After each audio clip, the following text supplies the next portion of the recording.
friends. I'm Susie Botello of the SBP Podcast Mobile Filmmaking. You're listening to episode 190. How's your summer going? How is your summer really going? Guys, it's hot.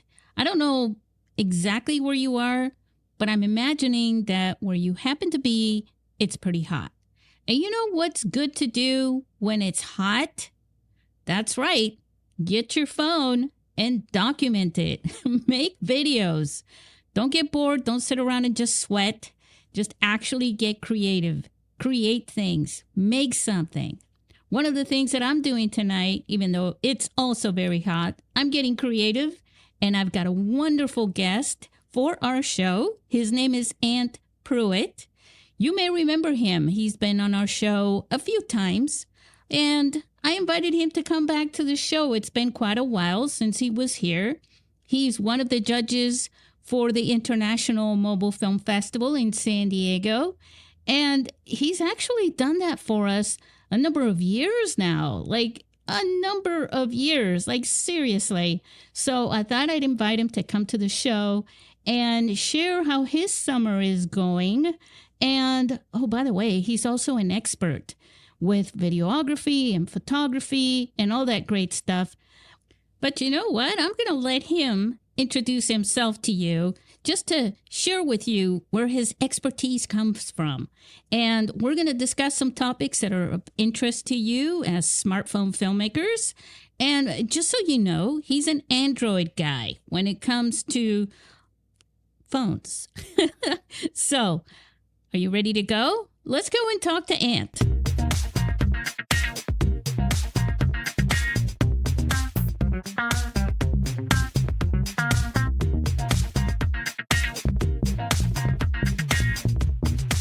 Hey, Ant. It's been forever and ever and a day. How are you? I am unbelievable, Miss Susie. What about you? Oh, I'm doing great. You know, I know you and I are... a few feet apart? Are you in Orange County? Where are you now?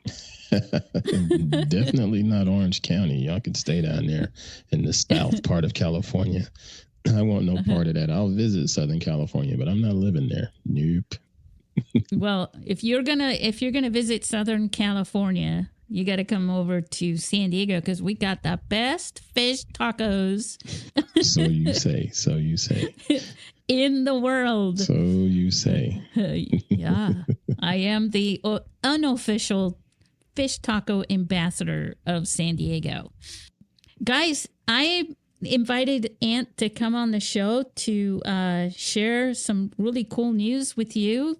News being how, it's been a while since we last talked. Mm-hmm. And you were a judge. You're one of the judges for our film festival. Mm-hmm. And I just shared that with everybody, but I couldn't remember how many years you've been a judge. I literally lost count. I don't know if you know how many years, but it's been quite a long time. I was thinking minimum 3, but it's probably more. Yeah, it might be 3 or 4 or something. I mean, gosh, it just seems like it's been, 10 years because the years seem like they're going longer. What have you been up to? I know you have a podcast. Mm-hmm. And you're still doing the photography, you're still doing the videography, you're acting, you're modeling. We're going to put air quotes around all of that. Put air quotes around all of that. I'll just be real with you here. Stuff has been so slow, man, in the creator space, and it is so frustrating. We have a pretty, I'll say, craptastic economy going on over here, and it's affecting everybody. It's affecting regular men and women going out, hitting the streets to go to work, and it's also affecting the content creators, be it photographers or videographers or even graphic designers and so forth. The only people it's not affecting is the executives in these big companies, but everybody below them, we're taking a beating, man. But yeah, I've been shooting when I can shoot and trying to get paid for those things that I shoot when I can. And, in the meantime, I decided to get back into modeling if someone would take me. So I've had a couple casting calls to go and pose for some different ads and things like that, or pose for some type of promotional materials for different companies and whatnot, and done some background acting. And I'd love to do all of this stuff more because it's pretty fun. And it's I've said to my better half and the rest of my family, I said, if people don't want to pay me to be behind the camera, they can pay me to be in front of it. I'm cool with that. So that is so cool. So I'll do that. And, I'm digging the background stuff. And you're working on films. You're getting you have an agent or something, right? No agent. No, this is all me. So you just respond to casting calls yourself, or? Yeah, they put the calls out, nice. And I just it's just volume. That's all it is. It's just putting in the request, and the more you put in, the better your odds of someone calling you back. And the more that you put in, the better your odds of the algorithm pushing you up as a potential, model or potential background actor or what have you. So that's what I do. When you say algorithm, you don't mean literally. You mean like the fact that, people know you and they get to know you, and so they recognize you, right? No, it's depending on the different services that you look at. Okay. Because I think one of the more popular ones is Backstage. Oh yeah. And as big as that thing is, there's thousands of people in that database.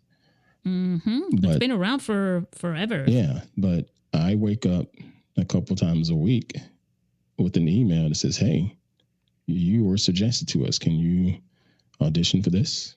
Or can you?" Nice. So that an algorithm is working right there. But okay. But again, I think that's only doing that because of how many times I apply. It's just volume. It's so hard. There's so many, this whole creative industry, as I was listening to you talk about the struggle, right? Yeah.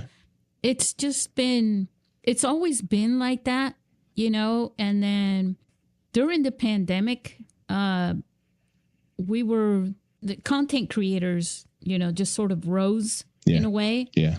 Because people were seeking them. But after the pandemic, everybody just sort of shooed them away, just like it's back to the struggle. Uh-huh. And for me, I can't speak for anybody else, but prior to the pandemic, it was a lot easier for me. Mm-hmm. And then when the pandemic happened, I sort of laughed to myself because a lot of new creators popped up. People decided, you know what, since we're stuck at home, I'm going to start making bread. Or since we're stuck at home, I'm going to start vlogging and stuff like that. And when it happened, I was like, well, this is the same shit I've been doing for the last, 10 years or so. So this is nothing new to me. And so I was very comfortable in it. And it was fairly easy to make connections with people because of my comfort level and be able to advise people on this or that. And, if you want to get into doing this, if you want to get into podcasting, these are some of the tools that I would use or would recommend for people just getting started. There's a lot of conversations like that happen. And then, as you said, post-pandemic, things started to change, It's unfortunate, but that's business, man. It's riding a wave. It's like one generation going through like 5 generations of changes, at the same time in the creative industry. It just kind of like, it just feels so harsh though for creative people because it's like, artists and creators, there's a lot of disrespect, for it, but there's also a lot of need and a lot of want. A lot of companies need that, but they consider it like, oh, these people are just being creative. They're playing around and we don't have to pay them much. Yeah, that's the unfortunate thing. It's always been like that. Yeah, people don't take us seriously. I've always said, if I can get you on a Zoom call, I got you. And it tends to work. It tends to work. If I can get you on a Zoom call with me, I got you. And you'll see how serious I am, because you're going to see, I have a set. I have a nice camera. I'm going to be speaking into a microphone. I'm not going to have a bunch of weird, blurry background crap. And every single time I've gotten on a Zoom call with a potential client or potential prospect, I've hooked them. And the first thing they said was, "Wow, look at your camera. Wow, look at listen to your voice." And that meeting lasts 10, 15 minutes, and we get a deal. And it's so worth it, right? Because that's in a way, that's half your selling point. Yeah. And they see that I'm serious enough to do a Zoom call and not look like I'm on a laptop with the camera going straight up my nose, looking at my sinuses. You know, that stuff matters, you know. It does. And no one wants to really look at that for more than like 5 minutes anyways. Right. They see that I'm serious. So they say, well, he'll take our project seriously too, you know. Yeah, that happens to me with a lot of the video podcasts out there, where it's like these guys are putting so much work into producing video, but then it looks like that. It's just Zoom calls with like, you know, they just don't look good. And it's just talking heads, call them the Brady Bunch style thing. My podcast, it is total overkill. I do video, and I don't have to do video. I shouldn't do it. It is actually a shit ton more work. I'm putting and up it myself. Takes up a lot more space on servers, and it's editing takes more memory from your. It takes so much more effort on my end, you know, and it's total overkill. And maybe one day I'll stop doing that, but there's no reason for me to have 3 cameras in here for my podcast. You do your podcast. I mean, what is your schedule? Because it's really, I know that it's right now you're going through some moving stuff, right? But on a regular basis, like there are people who have podcasts, episodes, I should say, for their podcast every single day, which to me is crazy. You know, I do one once a week for the most part, and it is work, but I do like to be consistent because I think it's important, and I like the listeners to know, hey, every Tuesday, Fish Taco and Susie's podcast. I could do one every day, not 7 days, but I could do one for 5 days, but it wouldn't be video. It would be audio only. And I would totally knock that out. And a lot of people assume when you say podcast, they're assuming you're talking an hour's worth of content. It ain't even got to be an hour.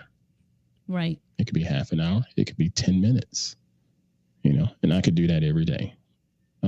But it would not be video. It would only be audio. But far as what I'm doing now with Everyday People. And that's the name of your podcast, by the way. So that everybody knows. Everyday People.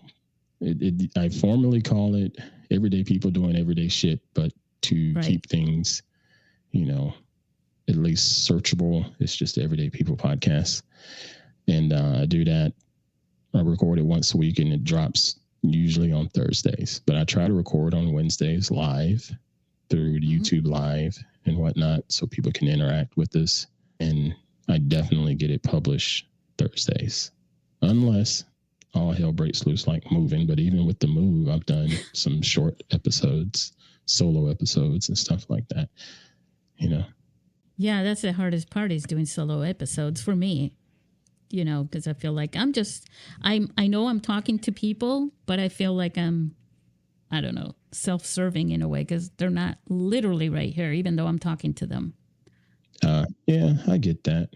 I guess I haven't thought about that in a long time, but no, I get where you're coming from. But for me, these solo episodes, those are a lot freaking easier. Oh gosh, yeah. I get in there, I turn the mic on. I know my levels are good. I know. Yeah, the editing part of that is fantastic. Yeah. You know, when you get more than one guest, things start getting difficult. Oh, yeah. And you're like, and that's exactly true with all the different levels and things like that. So just just imagining, because on Zoom, I've done some things on Zoom. Our listeners may have seen those, where we had like a panel of different guests. And everybody's mics are the wild, wild west. Yeah. One of the things about Zoom that's really cool is that they let you separate each audio track. Yeah, Zoom ISO. Yeah. And so then when you're editing it as separate tracks, then it's kind of cool. And then you can, obviously, a lot of people record them that way so they can see each other, and then they make audio podcasts. I just think podcasting doesn't need to be that hard. No. And I think, for creators, including filmmakers and videographers, and we're going to address that in a second here as we talk, get back on that point. I think it's a good idea to have a podcast to help you market, just a simple audio podcast, to help you market and promote, the work that you're doing and distribute it. Yeah, indeed. It doesn't hurt at all.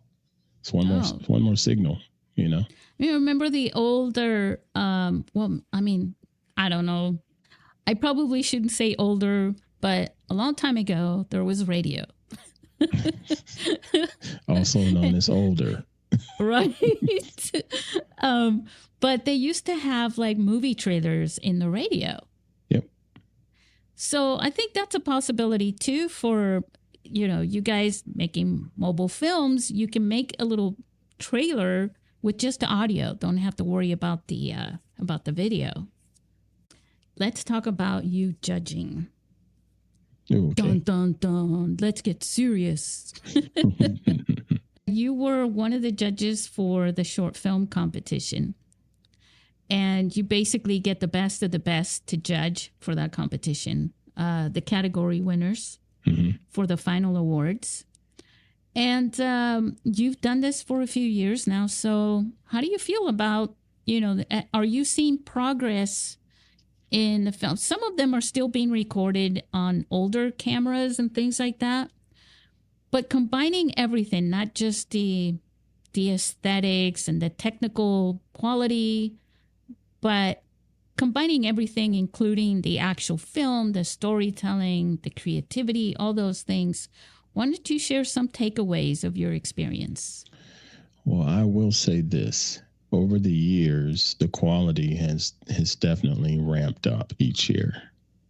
And I guess we can attribute that to the awareness of the whole idea that, anybody can get out here and put some decent reels together and put some decent films together. Anybody can, as long as it's just effort. We all have these tools, be it an old smartphone. We all have access to software, even some free software, to help stitch things together and whatnot. And I think it's just that awareness has gone up, and it's really making the quality better. So kudos to everyone that has been submitting stuff to the festival, because they've been worthy. And with that said, this last bunch that I had to judge, it was pretty daggum hard. Yeah. It was pretty daggum hard, because I can remember a couple years back pulling up the list of things to look at, and within 10 seconds, like one or two of them, I'm like, nope, next. You know what I mean? But no, not this time. This wasn't easy, and I had to go back a couple of times to look at it, because I found myself like, man, this is really good. Oh, no, this one. No, this one. And I had to, so I had to stop and just go back and look at them again and really try to turn off the fan side of me, and turn into more of the, if I were teaching a class, how would I go about bringing this information to the students, presenting this information to the students as a teachable moment? And that's how I did my judgment. Yeah, you have to go from it. You have to wear a different hat each time you see it or watch it. Yeah.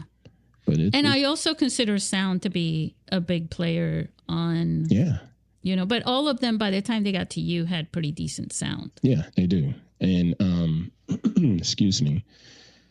And just the fact that people are even, and I'm not saying far as sound, people are saying let's use a good mic. No, I'm talking beyond that. I'm talking about sound design.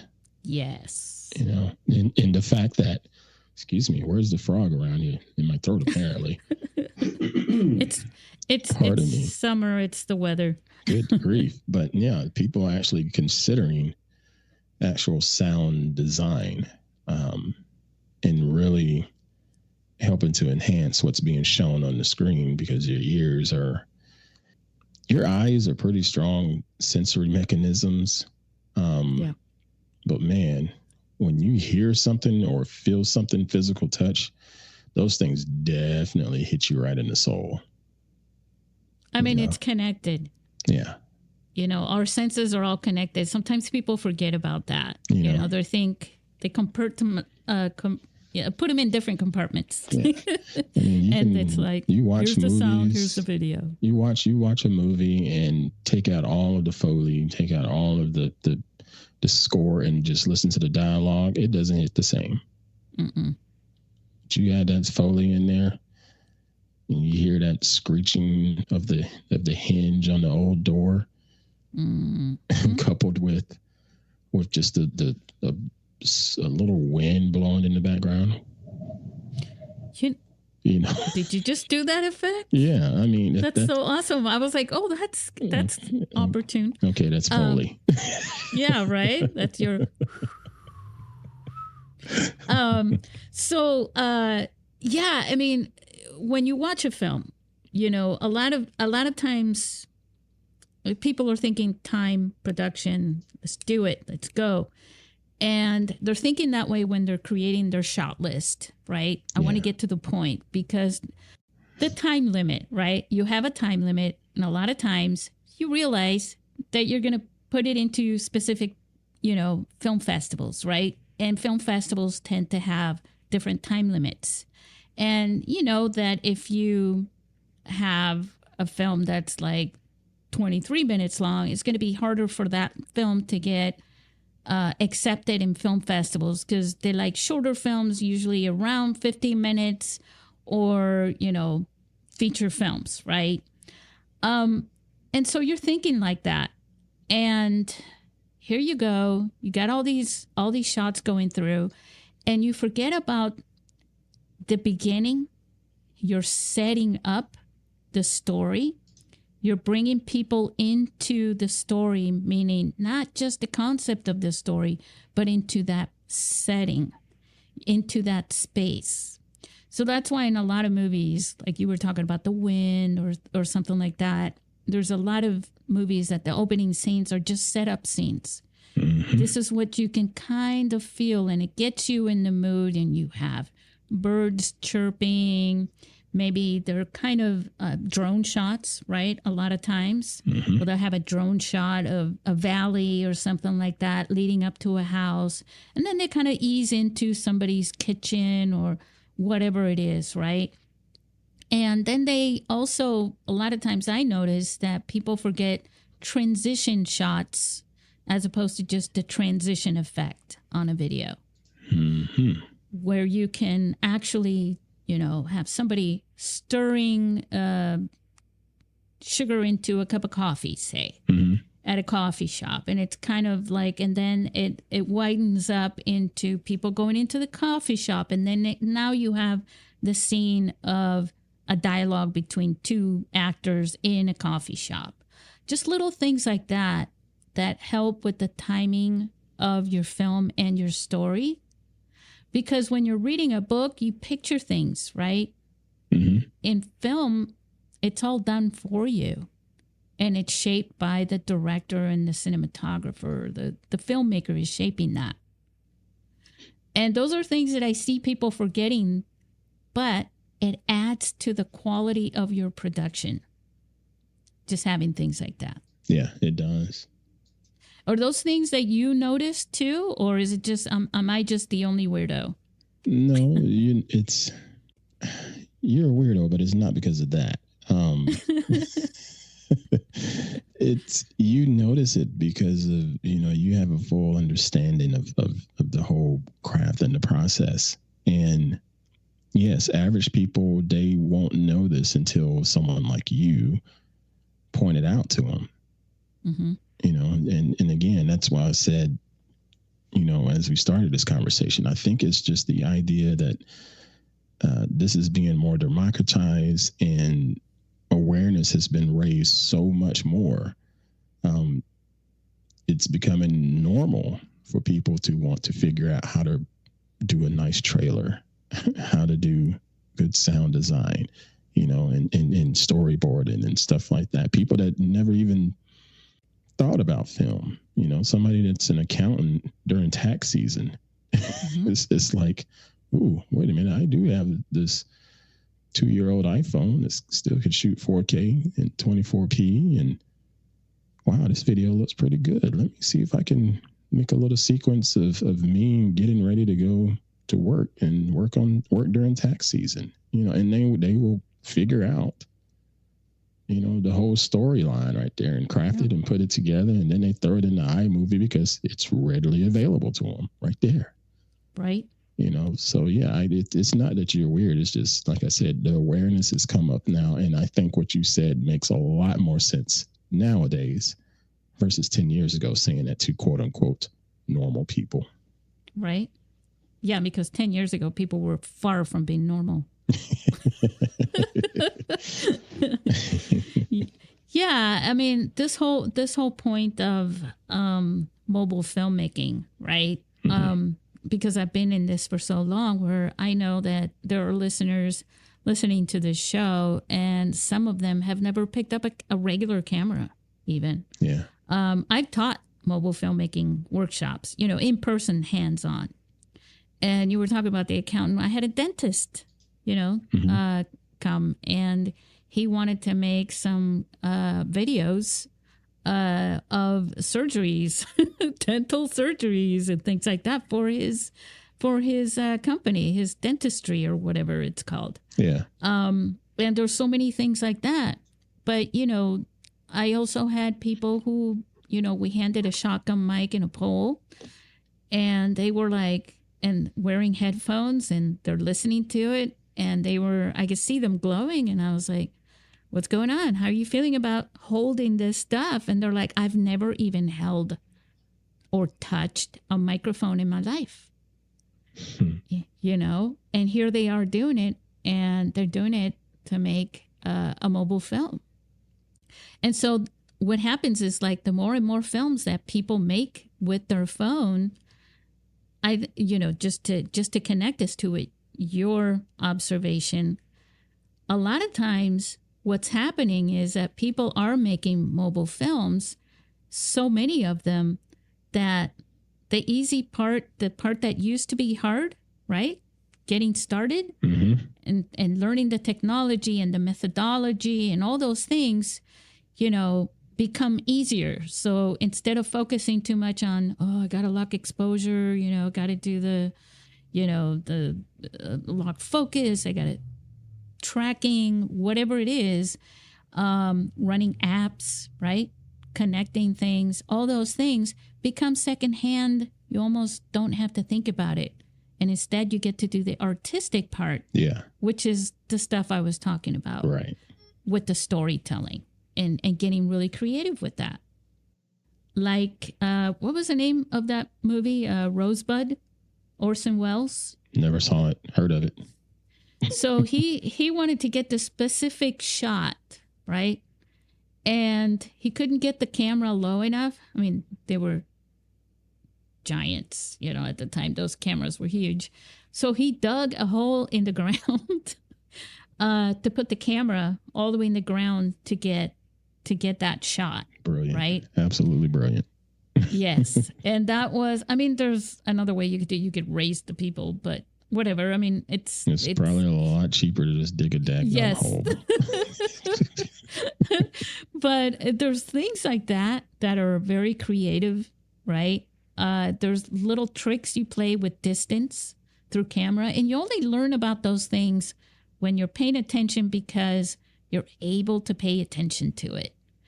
because your mind is not busy thinking about all the little technical aspects of it. Yeah. Right. You know, one thing I mentioned in the intro is that you're an Android man. Yes, I am. You have an Android phone. Mm-hmm. And which brand would you recommend? And then which one do you have? And I'm talking about obviously for video and film.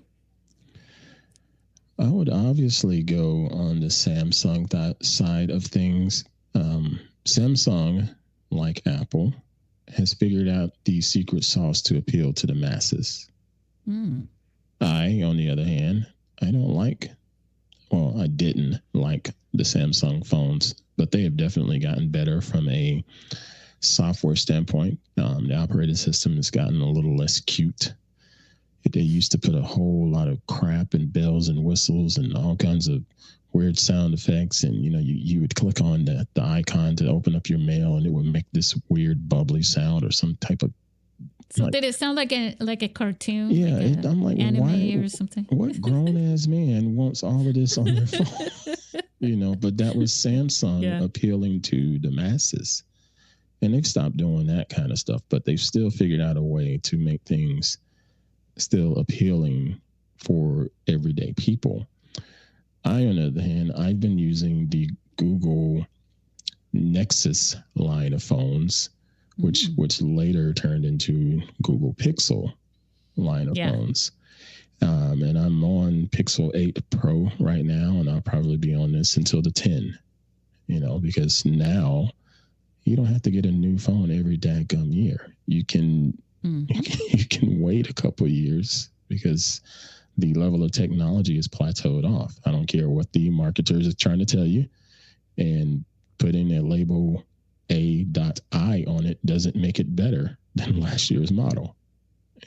Steven Soderbergh shot a movie, and it wasn't with the latest iPhone, guys. Right. And so just think like that. Think about it like from a regular camera standpoint. Mm-hmm. Regular videographers and filmmakers don't buy a new camera because it comes out. No. Every year. Can this thing do the job? Yes or no? Period. Yes. That is exactly. it. And I'm a Google Pixel guy because I like the pure version of Android more so than what Samsung's version of Android is, or anybody else's, be it LG or whoever else is out there running an Android operating system. I like the Google version better. With that said, I still have to give kudos to Samsung because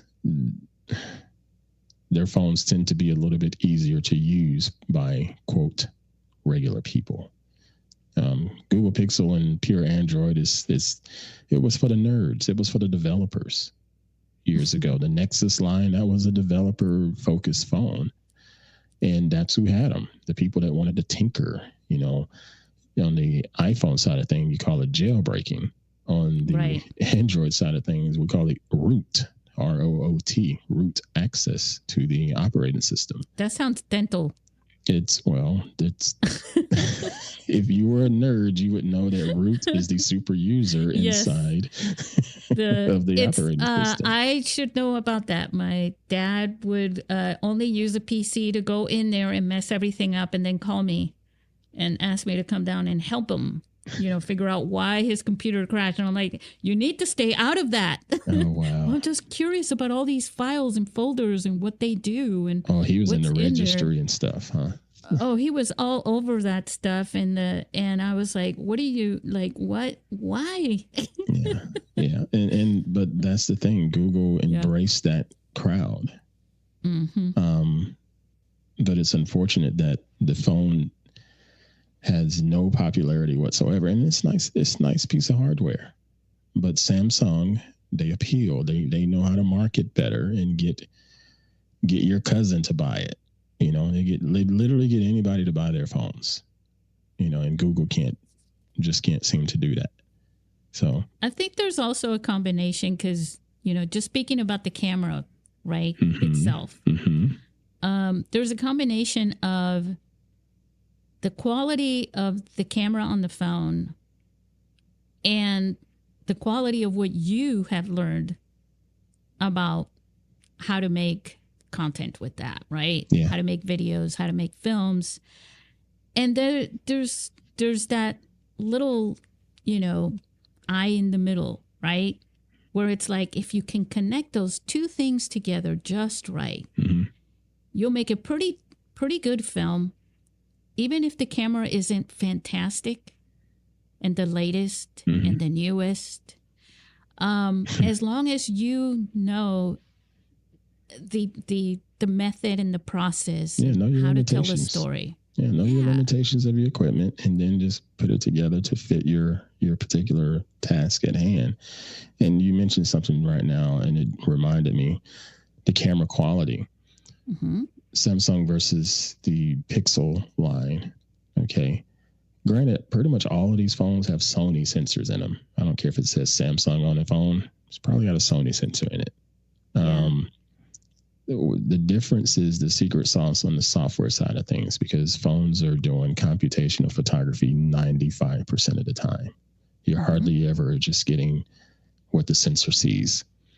And again, Samsung knows what people want to see. So if you put a Samsung phone on a tripod next to a Google phone on a tripod, and you hit the same shutter button, looking at the same framing of a particular subject, you won't get the same image. Right. And Samsung, the reason is they know what people tend to, lean towards, and that is boosted, vibrant colors and a slightly warmer color temperature. I've noticed that in films. I can see a lot of times, I've watched so many of these films, when they're not doing a lot of color grading, that you can see the difference between the iOS, the phone, the iPhone, I should say, from any Android phone, to be honest with you. That they have a boost in colors. I've noticed that also. There were some music videos that were shot with Samsung, a lot of them actually. And the colors, especially for music videos, it's kind of a big deal to have bright colors and things like that. And I noticed that difference as well, And OnePlus. Yeah, OnePlus is another one. But I put the OnePlus closer to the Google side of things. Yeah. Because OnePlus is nerd culture. Yeah. But they do have so OnePlus to me was more like, Premiere, Adobe Premiere versus Final Cut. Okay. As far as editing is concerned, like I've seen films that are edited on Final Cut Pro versus films that are edited on Premiere, and they have a different aesthetic visually. And I know that it sounds probably like, how can that be? But there really is. It's very subtle, but you can see it. At least I could. I'm curious to hear what you see, or see what you see.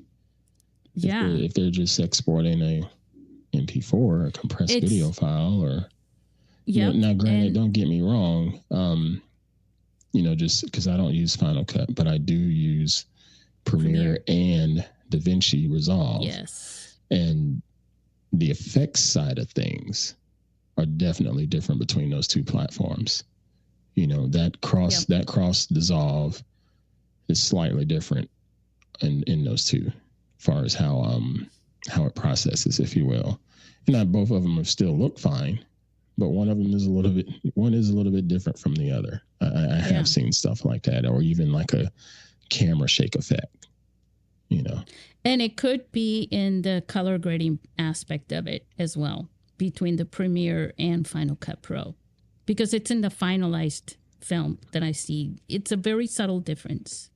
Yeah, I'd like to see that, because because on export, you're exporting to a compressed file, and then you're exporting to a particular color space, which is 9 times out of 10 Rec 709. Well, there you go. That's why we have Ant on the show. And Rec 709 is Rec 709, regardless of the screen that you're looking at, right? Yeah. So, and that's another thing to consider too, right? Yeah. The different screens that you're watching films in. And most of us, on top of that, we're watching them streaming from something. Yeah.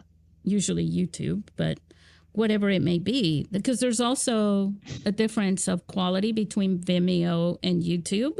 Yeah. As well. Different. Yeah. Yep. And so there's all those things that play into it. And it happens with the big screens, as well, depending on the projectors that they're using and or we're using or whatever it may be. So there's a lot of things to consider. But you know what really, really matters most? That your film is captivating. Yeah. That it has good sound. Yeah.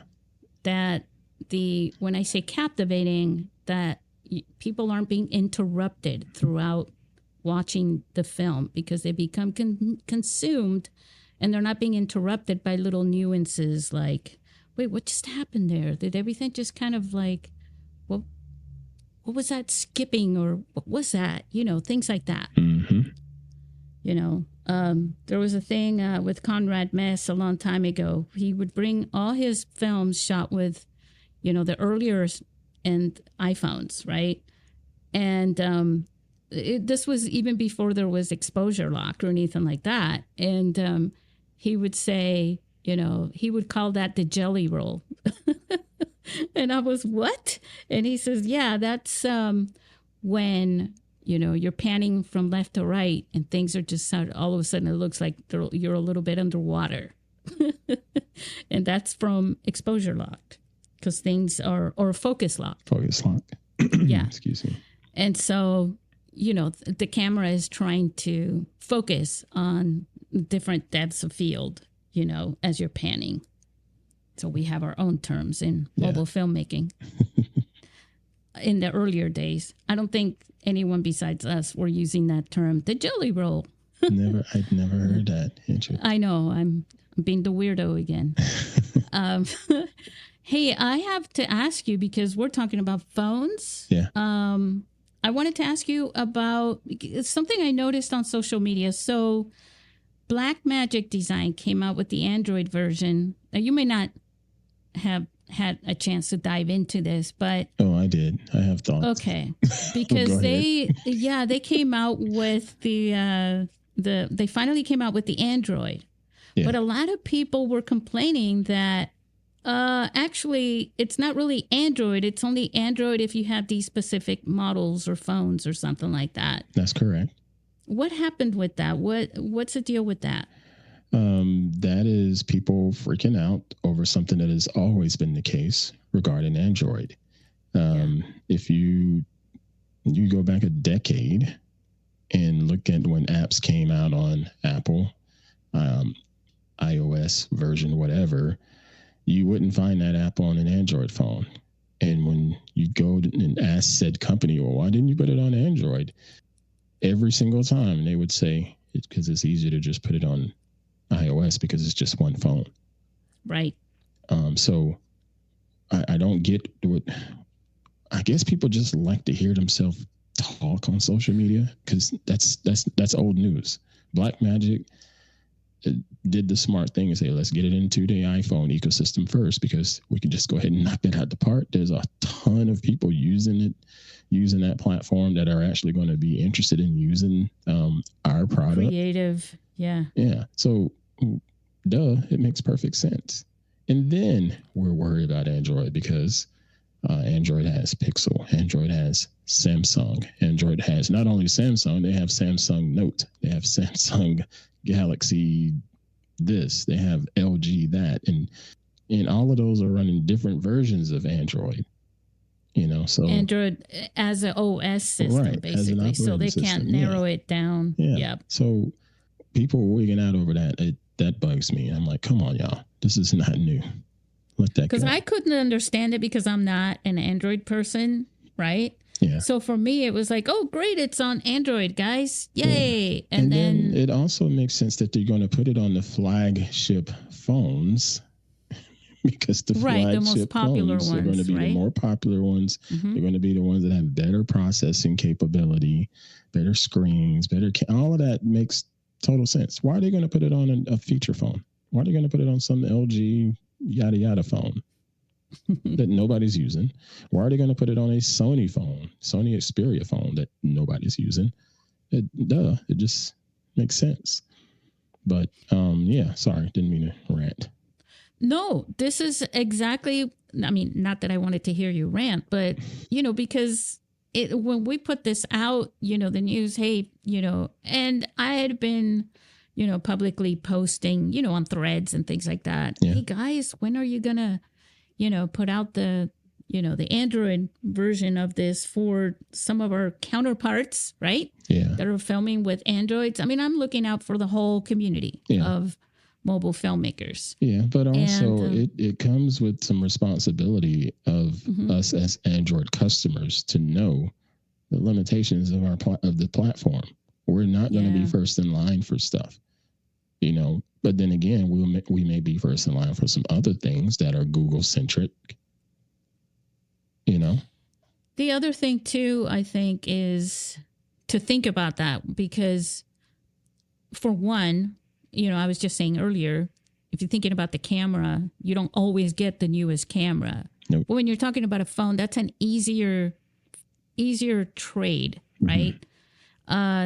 Easier update. To update your phone is a lot easier than to update a $35,000 camera to get a new camera, right? Mm-hmm. And then to have to sell that camera or do something with it, even though a lot of people have multiple cameras, multiple lenses collecting, right? Because they just don't want to let them go just in case. No comment. Right? I mean, I have multiple iPhones myself, I found an iPhone 4S the other day, and it was so tiny. It was so cute. I'm like, oh, you're just a little baby, And that was big back then. I know. That was like, it was fine. It was fine. And so I think with something like that, it's kind of like just go to your service provider, whether it's AT&T or Verizon or T-Mobile or whatever, and just talk to the people there and say which one has the better camera, which Android. And now the other thing is the OS system, like you were saying, apparently they're a little different between each one, right? That is correct. When the Android operating system updates, it first goes out to the Pixel line, because that is the pure version of Android. And then the different OEMs such as Samsung or what have you, they can get their hands on that version of it. And because it's open source, they can make it work for their world, customize it and this and that. And that takes time. So running Android, what version am I on? Let me just look here because I'm on a Pixel, so I'm getting the most updated version. Let's see, my version. Somebody asked me what my phone number was the other day. My personal phone number. Oh, I know that. Well, I don't know yours, but I know mine. No, I know, but see, I don't. I screw that up so many times. Oh, wow. And then I go, okay, hold on, let me look at my phone. Oh, wow. I have to look at the phone number because I rarely give out my personal phone number. I give out the business number even to, like if I go to the doctor, I give them that. Yeah, you know what I'm saying? No, I get that. Personal is just like family and people that are not going to let it go out, especially my parents. You know what I mean? Like they're not doing this thing where they're in an app saying upload all your contacts into the app, which I never do. Never. Let's talk about that for a second, because that's some actual good advice for everybody. All the apps that you say. Now, I literally called Apple and I said, are you, when people get the contacts, right, on the apps, are you letting them have access to the notes as well? Because when you edit your contacts, there's a section for notes, and sometimes you're taking notes on there for things that you don't want anyone to see. Mm-hmm. And nobody could give me an answer for that for a couple of months. They were like, I don't know. Well, I don't know. And then finally, someone put me on hold and they went and researched it and they said, actually, no. That's one thing that they don't give out. They don't let any company like Skype or Google or any of those, if you upload your contacts. I know LinkedIn is constantly asking for it. Yeah. Well, the thing is, Miss Susie, and I can't speak to the iOS side of things. I do have an iPad, but I barely use that daggum thing. It just sits there. On the Android side of things, if you look at your app from its system level or preferences level and whatnot, it allows you to see the permissions in there. And I know Apple is pretty straightforward as well, as far as letting you see what permissions this particular app is asking for, and you can approve or deny.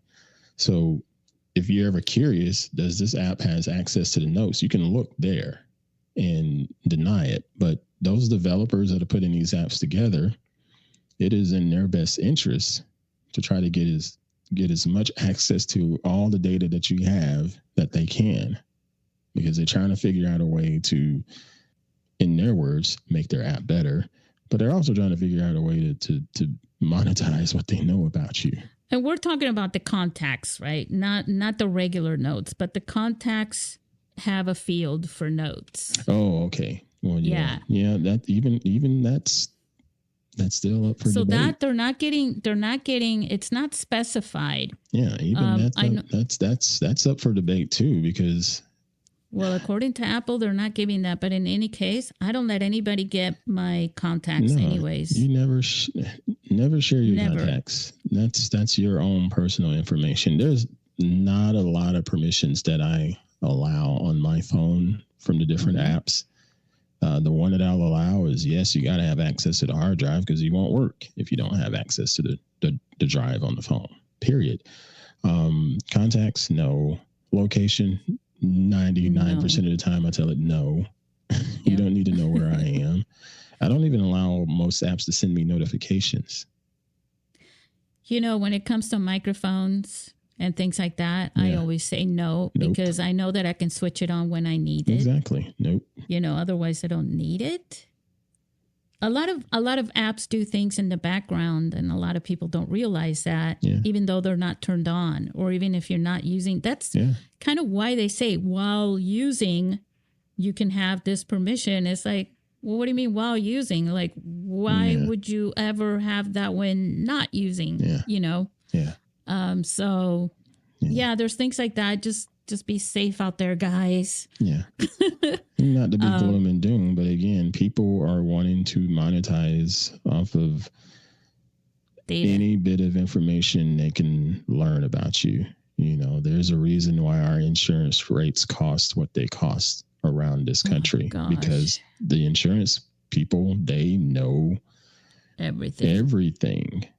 They know your spending habits. When you swipe that favorite Capital One credit card at the Whole Foods, they know you're at Whole Foods, versus they know you're at In-N-Out this week. I still like cash. I pay cash for gas. Yeah. For sure. But that's because it's cheaper. Yeah, it's cheaper. When you pay cash. Yeah. But, there's so many things like that we don't realize. For example, we take our phone and not be silly about it, but people say, I don't want you to put a chip in this thing, right? In my ID or something. I'm like, they don't need it. They got you on the phone. It annoys the crap out of me how so many people are so panicked about this privacy and that privacy.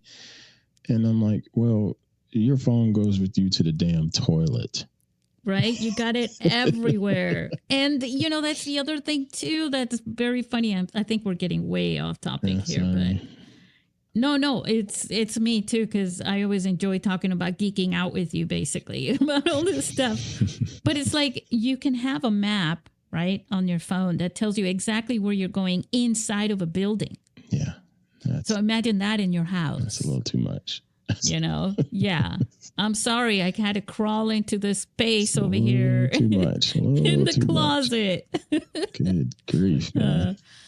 So, Ant, one of the things that you also do is you do voiceovers, right? Yeah. I'm sharing this. Yes, I'm sharing. I'd like you to share some of the things that you do that maybe some of our friends who are listening, if they're working on their next film or their next project, that maybe they can get in touch with you and say, hey, Ant, we want to hire you for this. Yeah, give me a shot. I'm very easy to find.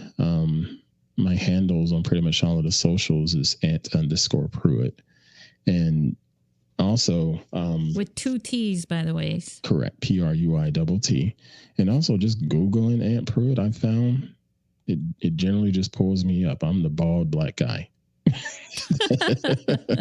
If you just Google that, and it's worked out well for people being able to find me and look me up safely anyway.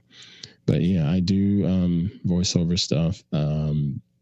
Still auditioning for a lot of different things, and some things I've done is not public knowledge. A lot of it's been just sort of in-house stuff, and it's a lot of fun. You know, I got decent equipment and can knock these kind of jobs out, and got the software for it. And if I'm in the right mood, I got the voice for it.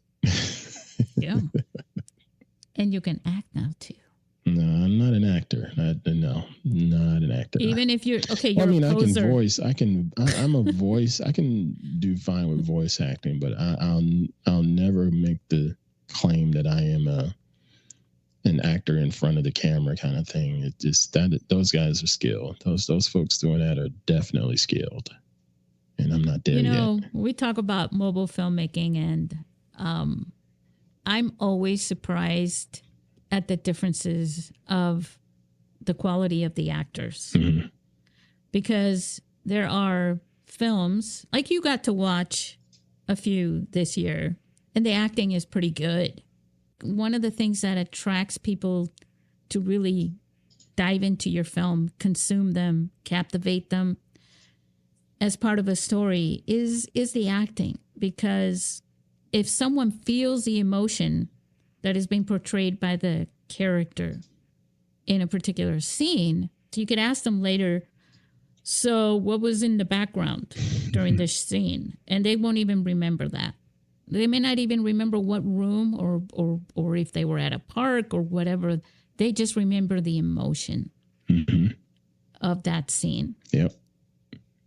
And I think that's really important because most people, when they say this was a really good film, like I'm sure you've watched films. You love watching movies, and so do I. And there's been films that when they end, I'm like, damn, that was so good. And it's not like, oh, because, the color grading was good, or anything like that. It's because it held me, right? And it was very strong in the emotions that I felt, and it moved me, and it made me feel, like almost like real empathy for someone or a character that is very distant to me, right? Yeah. And that is the power, I think, that filmmaking has when it comes to storytelling, as opposed to other mediums and other formats. And the fact that you have a phone, guys, that you could just grab and start practicing to take that power into your hands, like literally, to do that to people, like that's pretty awesome. Yeah. And so, all right, we'll hire Ant to do voiceovers. Please and thank you. Yes, and photography. Please and thank you. Set photography also helps. And whatever you need, just look him up. Look, I've got your little bit of a rap sheet here. As I've said on a couple of my profiles, creator at large for hire.